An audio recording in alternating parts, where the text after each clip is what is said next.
Back Surendranagar શહેર સજ્જડ બંધ રહ્યું હતું। પ્રાથમિક સુવિધાઓની માગણી સાથે સ્થાનિક સંસ્થાઓએ આજે બંધનું એલાન આપ્યું હતું। સ્થાનિક વેપારીઓ પોતાના કામથી અળગા રહ્યા હતા અને બંધને ટેકો આપ્યો હતો।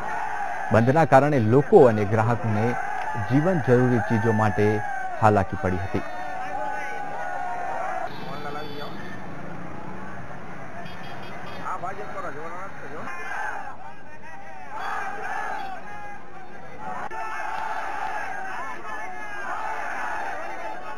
તો અંગે વધુ માહિતી આપશે અમારા સંવાદદાતા વીરેન ડાંગરેચા। વીરેન, જે રીતે સુરેન્દ્રનગર સજ્જડ બંધ પાડવામાં આવ્યું છે, શું કહેશો?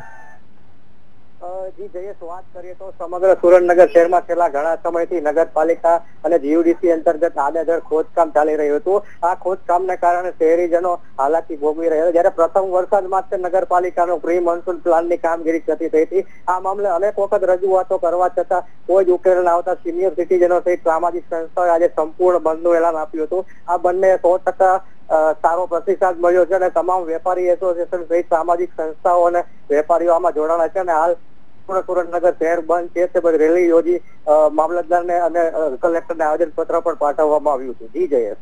બિલકુલ વીરેન, માહિતી આપવા બદલ આપનો ખૂબ ખૂબ આભાર।